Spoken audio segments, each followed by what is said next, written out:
All right, what's going on? Good people back at it again. Quick thoughts. Ravens season ender here against the Bills. 17-3. Crazy game, weird game. Defensive game, I guess you could say.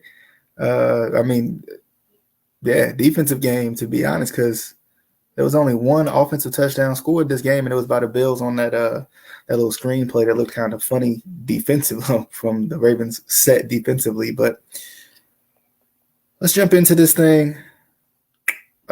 Frustrating night for Baltimore, for Lamar, for the O-line. The defense played well. I guess I'll start there with the positives of it. Defense played well. They didn't really limit Stephon Diggs, but they didn't. What I liked about the defense is they did not allow big plays. That's pretty much. I mean, that was one of the biggest things. They tackled relatively well. They didn't really allow any big plays. And that was nice to see from where you put all the money into the entire season or the entire off season and in the season as well with Yannick Ngakoue. I mean, the defense played pretty well. The only issue I had with the defense was pass rush once again, but that's been an issue. Seems to be something they're going to have to fix in the offseason. It still feels like they cannot get pressure unless they blitz, unless they send extra guys, unless they somehow find something free. But then on the other end, it seems like everybody's getting pressure against Baltimore in some of their worst games, which this was one of them. The O-line I thought was terrible. It's interesting, especially, and I think you see it more in losses. You see two things. You see Lamar has to do absolutely everything for Baltimore to win these football games. But at the same time, you see that Greg Roman is handcuffing himself in a lot of these scenarios. When I say, and that doesn't mean nobody's stepping up for Lamar in these, especially it seems like the playoff games more than anything, or the big games as the national media call it. It seems like, especially in this game, there was a designed QB run that happened where Lamar had to push Patrick Ricard into his block because Patrick Ricard was just standing there looking around like he didn't know who to block. He was a little confused on that play. Just things that the Ravens tend to execute like clockwork every game. And some of the worst games that we've seen, you've seen it in the Chargers game, you've seen it in the Titans game last year. You could even say the beginning of the Titans game last week, and of course in this game too, and some of the other games in the regular season that they've lost. It's always the same blueprint, and I've talked a lot about Greg Roman this year and his lack of adjustment. It just seems like he's so handcuffed. But let me go back to the Lamar point real quick so I can get it all out. But it just seems like Lamar's trying to, it didn't even feel like he was pressing this game. It felt like more so he was doing everything. A bad snap, he'd have to catch it with one hand and then still try to make his reads. That throws off the entire timing of the play, especially if it's a one read, two read type of a play. Easy for me to say, but that the bad snaps were terrible. And then it's never bad snaps that like, okay, you catch it, you can make the read and go. No. It's got to be bad snaps in the worst way. It's got to be like the pouncy snap we saw last week with the Steelers, where it just goes over your head. You got to try to pick it up and throw it away. And that's what caused the concussion that ruled him out for the fourth quarter. And then there was one that was like right on the ground that he somehow picked up and basically threw away. He threw it to Mark Andrews, but Andrews couldn't catch it. So it's basically a throwaway, but the pass protection just wasn't good, and Lamar had to work his way through that as well. And then there were certain times where, and I don't know if it's inexperience, not even from Lamar, but more so from these receivers. Because, we talked about it before. Most of this team is very young. Mark Andrews is only 25 in his third year in the league. Of course, Lamar is only 25 in his third year in the league. Actually, I think he's 24 in his third year in the league. Hollywood is only in his second year in the league. Boykin is only in his second year in the league. Duvernay, of course, is in his first year in the league. So, there was a play that broke down for Lamar, and he kind of just tried to move, and he was thinking about running, thinking about it, and eventually he just had to. But I looked at JK, and he turned around the block instead of sliding a little bit to his left to open up for Lamar, which they had been doing a better job. The receivers have been doing a better job of that recently, but this game, it just felt like it was all kind of the same. There were times where it was different. Like Hollywood came back to a couple of them and got open. But like, I don't know, and I put in the title that the offense seems one-dimensional. And I talked about how I felt about this offense, how I felt like nobody could really stop this offense if they run it in its design fashion. And I still believe that. I still believe, run the football first and then, pass off of it. But the issue is they're not passing off of it. Most of the times they're forcing themselves to pass. I'm not sure how many really hard play fakes I've seen from this team, but especially this year, it hasn't been many. It's weird because they will literally come out in a 5-wide set on a third down or a second down instead of, like we talked about in previous videos, showing the threat of run, because that's what you do best. If I threaten you with the fact that I got JK, if I threaten you with the fact that Lamar could run on this play, move in the pocket and finding open windows that way, I'll never understand it. Greg Roman has shown in the previous weeks that he's grown, but at the same time, he's shown in the biggest moments that he hasn't, right? Like, he's shown in the biggest moments that he'll fall on his own sword. And that's a whole cliche that everybody used to use, right? Like, you don't want to fall on your own sword, but like, he does it so much. I talked about it before. Greg Roman is a Hall of Fame running coordinator, not offensive coordinator. Of course, he'd have to go in for that, right? But he is a Hall of Fame running coordinator. His run schemes are ridiculous. But the fact that he can't somehow sit down and learn passing schemes and scheming people open is wild to me. It's wild to me, because a lot of the best passing plays that I've seen from the Ravens this year, I saw better passing plays from the Ravens last year, right? In 2019, when of course Lamar won the MVP and the offense was ranked number 1 in the league. I saw better passing schemes that year than I did this year. And the first thing people will say is the league caught up to it. But at the same time, I don't think they did. I think the scheme changed. I think Greg Roman, for some reason, fell right back into his old ways of, you know what, we run the ball here, we're going to run the ball here, and that's what we're going to do. And I have no issues with you running the ball. My biggest issue is there's no room for you to be spontaneous.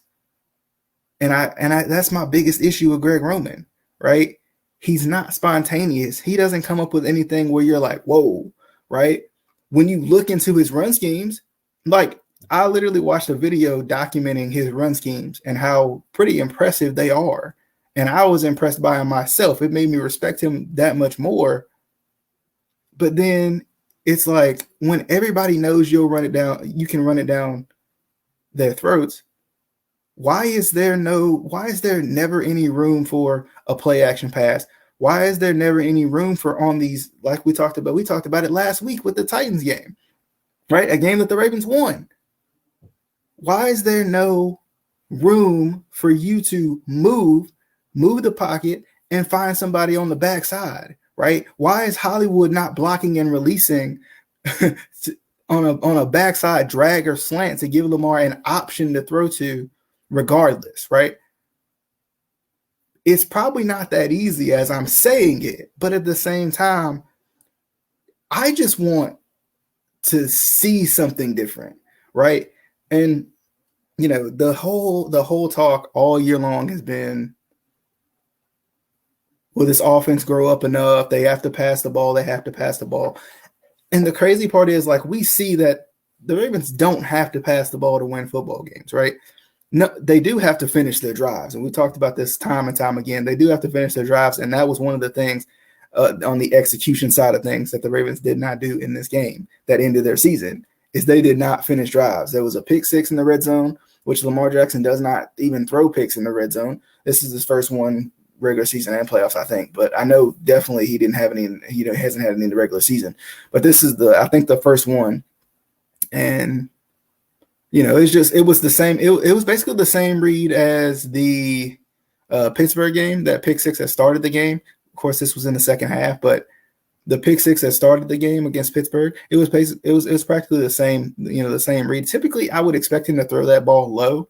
I'm not sure why he didn't, because usually he does, and people hate it when he throws it low. They're like, oh, he missed, and I'm like, you can't pick the ball off if it's on the ground. I say that a lot, but it's true. Like, you can't pick the ball up. Yeah, it's hard to pick the ball off on the ground. It's possible, right? It's possible, but if the ball is as close to the ground as possible in some of these situations, it's kind of hard to pick the ball off. But like we said before, there's nothing threatening except for the run game in this offense. And we've said it a lot throughout the season. Every Ravens fan you'll talk to has said it a lot this season. There is nothing threatening about this offense on the outside, right? Hollywood had a great game tonight. But at the same time, if you're not threatening me down the field with Hollywood running a post or Hollywood running and being able to run after the catch or something like that, or Dez going up and catching a jump ball, they didn't throw not one jump ball in this game. They haven't thrown many all season. I think the only jump ball that I really felt like was thrown in this game was to Mark Andrews on the back end of the that kind of trying to come back with Tyler Huntley, right? So it's like, where are some of the simple things? Like that's what I don't understand. You have Tyler Huntley throw a ball that I think every quarterback should throw, right? I mean, if they put me out there, I'd want to throw that ball because I would feel like that would be one of the easier ones to throw. Obviously, at the NFL level, nothing's technically probably easy, right? But that's one of the ones where you just throw it up high. It's either your receiver catches it or it goes out of the back of the end zone. That was a staple. Like in that Super Bowl run the Ravens went on in 2012, that was a staple of we saw it twice. We saw touchdowns off it multiple times throughout the season. But Dennis Pitta caught one in the playoffs, a big one in the playoffs, and Anquan Bolden caught one in the Super Bowl. I remember it like it was friggin' yesterday. That I'll never understand it. And then back to the offense again.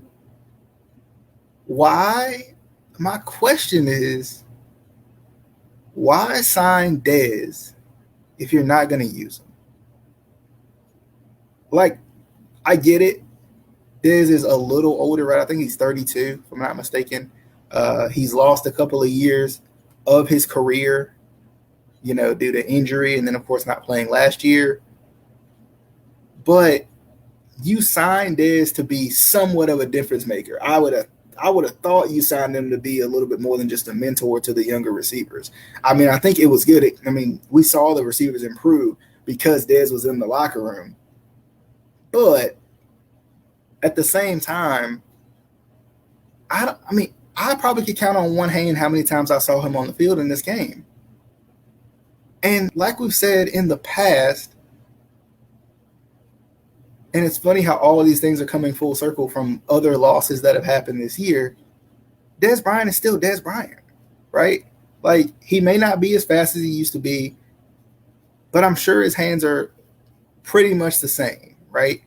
He may not be as fast as he used to be, but I'm sure he can jump up and go grab a jump ball if you throw it to him, right? I'm sure that he can put a top corner on his toes a little bit, right? At least. Or, at least a number 2 corner to free up something else. Like, it's crazy to me. They signed Dez, and I was like, okay, Dez might not be a burner, but he's going to be this big, like, when you got to have it type of a throw, got to have it on third down type of a catch type of guy.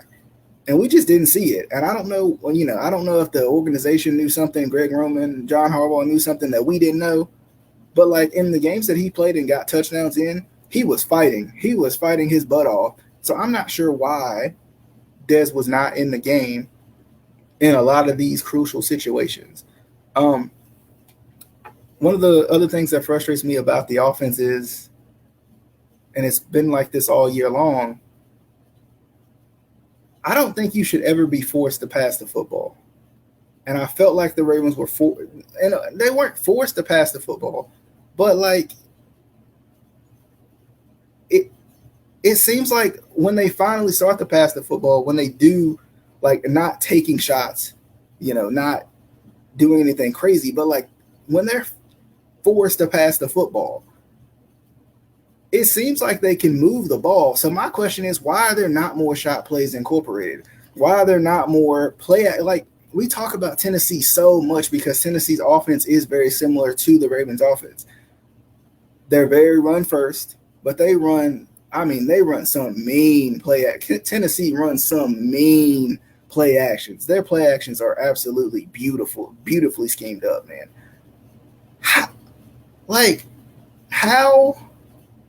Why can't that be addressed in this offense? Is it because there's no true number one receiver? That has to be addressed in the offseason, of course, but is that because there's no true number one receiver?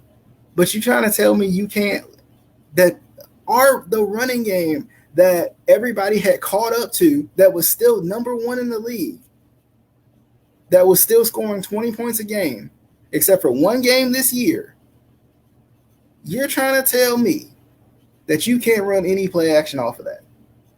I don't get it. To me, I think Greg Roman's got to go.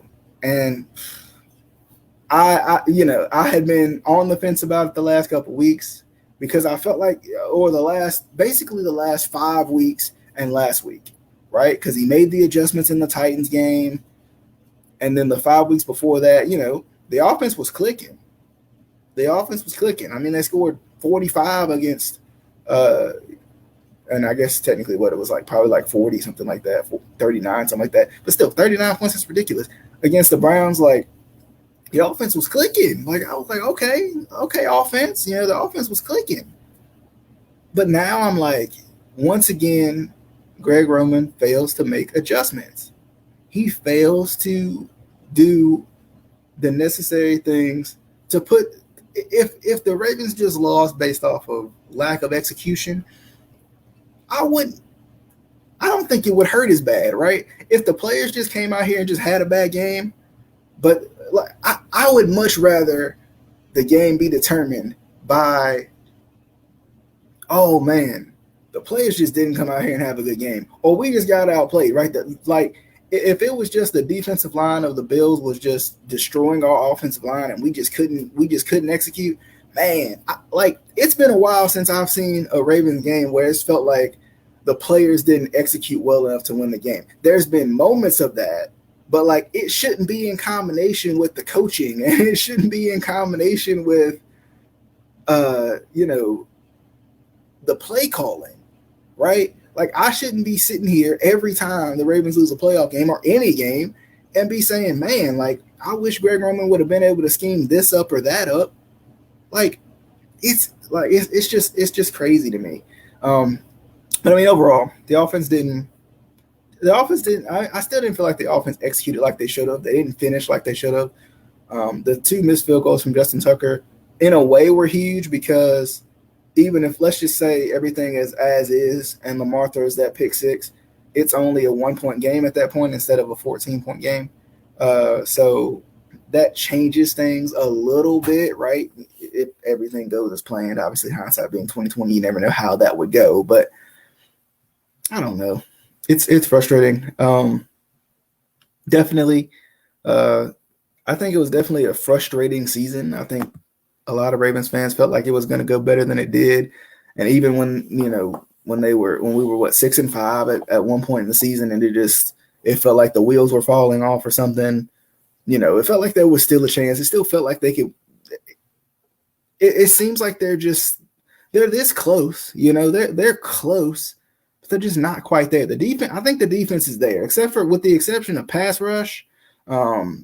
The defense is there. The roughing the passer call was a little suspect, but with the exception of that, I think the defense is there, right? The defense played well. They played well last week. It felt like they played well this week.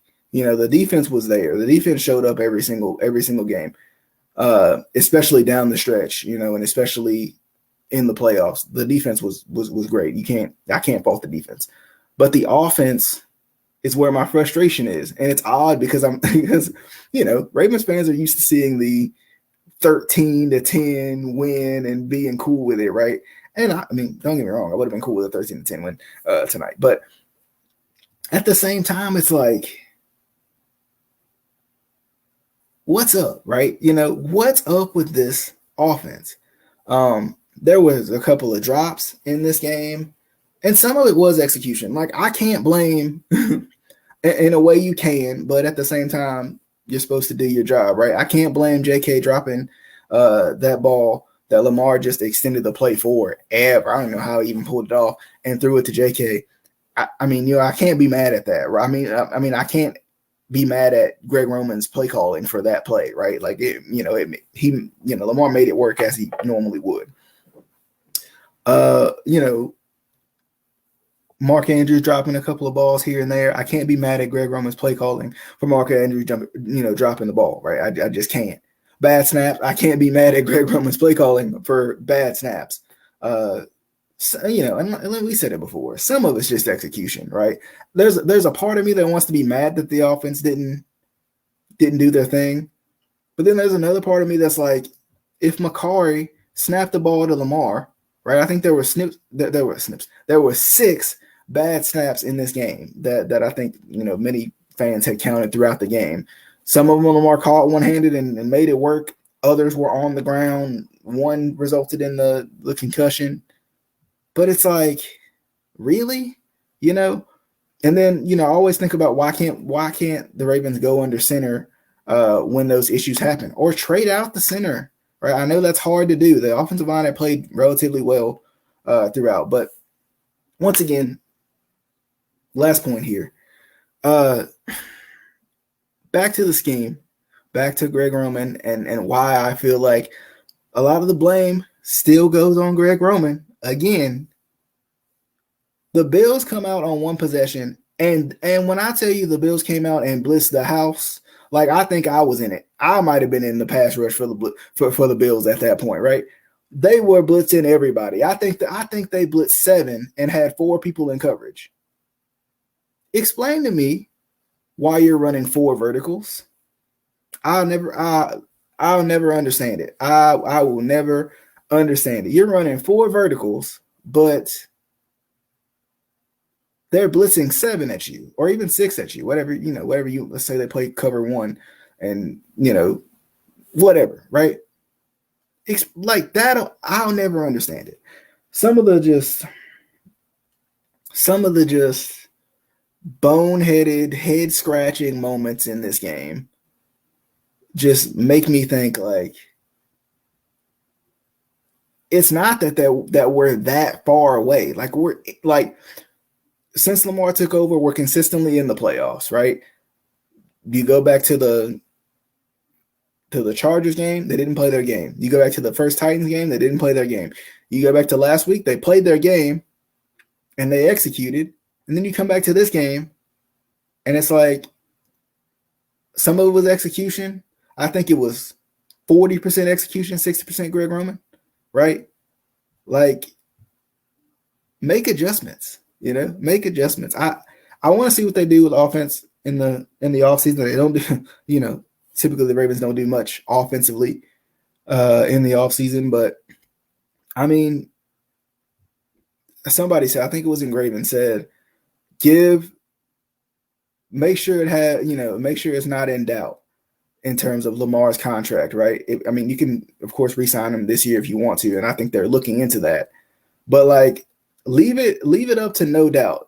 Look back once again at the team that the Ravens played, who, executed relatively well as best they could against a really good defense, right? Look at the team on the other side. What was the biggest acquisition they had this year? Stephon Diggs. The crazy part is they couldn't run the ball all night. They had one, like, 9-yard gain or something, right? They had one 9-yard gain. They couldn't run. Like, this was one of the most one-dimensional offenses I've ever seen. But they still move the ball down the field at times, right? They still were able to execute how they need to execute, right? So once again, look at that team on the other side. What was the biggest acquisition they made? Stephon Diggs. They got Josh Allen, a number one receiver.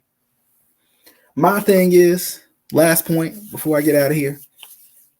My thing is, let's, as an organization, get Lamar number one receiver. You got a solid run game, a solid defense, and the O-line for the most part, maybe need to figure out what they're going to do at center, but for the most part is above average, right?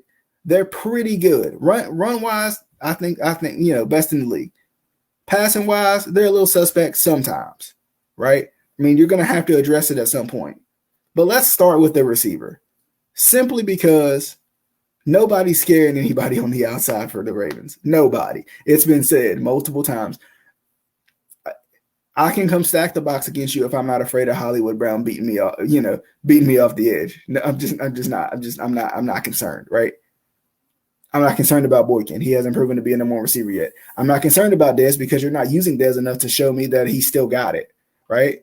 I may be a little concerned about Mark Andrews, maybe, but sometimes if I go at Mark Andrews a certain way, I can make him drop the ball. So I'm not really concerned about Mark Andrews either. I'm a little concerned, but not too concerned, So it's like, let's see, like sign an Allen Robinson, sign a number one receiver this offseason. And let's see what the offense does. Because we saw what the Bills did. The Bills were a pretty good team last year, right? I mean, they were pretty good. They weren't, I don't think they were setting the world on fire by any means, but they were a good team. They were a playoff team. They had a chance to beat the Texans last year. They were a pretty good team. You bring in Stephon Diggs, and they become world beaters. You bring in Stephon Diggs, and they explode. The offense explodes. They go into one of the top 5 offenses in the league. So if the Ravens have a top offense, especially when it comes to scoring, right? They have a top offense when it comes to scoring, a top defense. They already can run the ball. Just imagine if there was a receiver that I had to respect. Because what happens is, and we've seen it a little bit with Dez, right? If there's a receiver that I have to respect in Julio, in Allen Robinson, in DJ Shark, whatever, insert receiver here, right? If there's a receiver over here that I have to respect, A.J. Brown, DK Metcalf, right? It opens up everything. Look, we talked about it, right? Look at how well Cole Beasley played this year because of Stephon Diggs taking attention away from him. Look how well John Brown played because of Stephon Diggs taking pressure off of him, right? Look how well Josh Allen played as the quarterback with a true weapon. Give Lamar a number one receiver, and let's see what happens. Ravens in the offseason got to address pass rush. They got to find a way to get a pass rush without blitzing every single time. I don't know if Wink's going to be here because, they're looking at him for coaching vacancies, but they got to get a pass rush without rushing 6, 7, 8, right? So it's like, you got to get a pass rush somehow. So you got that, right? Pass rush, number one receiver, and look in the O-line too, especially center, right? But I mean, there were some times where some of the O-linemen looked lost. Bozeman has looked that way sometimes. Same thing with Ben Powers at times tonight. He looked a little bit like, what's going on? It just wasn't a clean game. But anyway, definitely hope you guys enjoyed. Until next time, of course, we'll have the picks coming up. Of course, the Browns and the Chiefs play tomorrow, so that'll be interesting. Be an interesting game. See what the Chiefs do, see what the Browns do. See who's going to the AFC Championship game. Should be fun. Congrats to the Bills. You're a good team. Of course, I didn't give too much credit to the Bills in this video, but, of course, we all know the Bills are a good team. They're a good football team. But we'll see what the offseason has in store for the Ravens and see what they're going to do because they got some work to do. They're there. They're right there. but they got some work to do. But nonetheless, until next time, my good people, we'll see you then.